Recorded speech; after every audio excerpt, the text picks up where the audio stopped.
These are the Gen X Toy Collection Ghostbusters figures.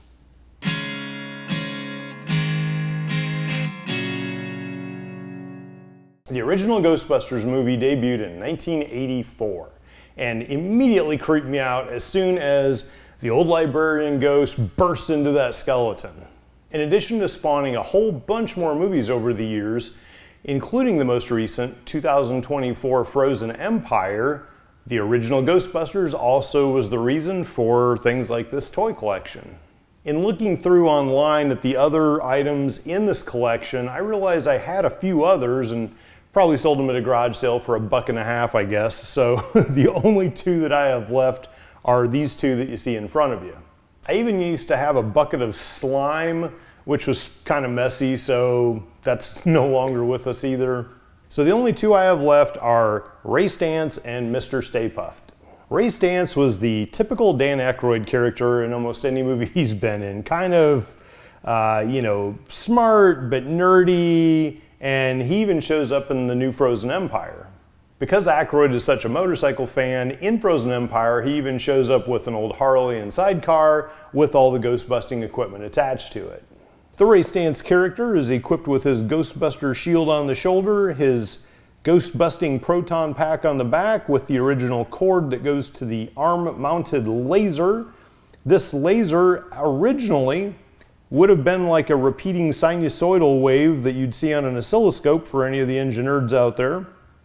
Unfortunately for Ray, time has taken a toll and his laser sags, so now it kind of makes this sort of circular motion instead of the nice repeating sinusoidal one it probably did originally. He's even got the beer belly to make him authentic, even though he doesn't strike me as one that would have drank in the movie. Anyway. So as far as I know, besides the center of rotation point of his laser, Ray is as he left the factory in the 80s. The Stay Puft Marshmallow Man has no weapons beside his sheer mass of terrifying fluffiness. You'll notice these are not to scale in the movie. In the movie, Ray would probably be about up to his big toe or so. Mr. Stay Puft has rotating arms, so you can reposition those a little bit, and he also has a rotating head. Still move, the legs are stationary, and everything else about him is stationary. As I dust the cobwebs off from my brain from decades ago, I believe that the Stay Puft is actually in the movie because of Ray. When Gozer the Destroyer says, choose the form of the destroyer, and everybody tries to empty their minds, and then Ray gets this guilty look when Gozer says the choice has been made, says he thought of the most harmless thing he could, and next thing, the Stay Puft Marshmallow Man comes walking around the corner. So it would look something like this in scale, where Ray is really tiny and Stay Puft is really big as he goes walking around smashing buildings, trying to climb up to get them.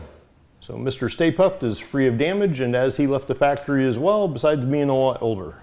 In thinking about that scene, it's so very hard to imagine that human beings would ever wish for something that they thought to be harmless that could end up being the destroyer of the world, but it was only a movie, right? These are obviously from the very first movie, and as soon as this video posts, you will be able to find in the description the link to the Excel sheet, which just talks a little bit about him. Nothing too complicated here, no real defects besides the center of rotation of his laser. And other than that, I will also put the link to the eBay listing, unless it has been prearranged to be sold before that. If you haven't done so, please click the link below to subscribe, click the bell for notifications, or I will send the Marshmallow Man after you, which doesn't really sound that terrifying. And let's live for today.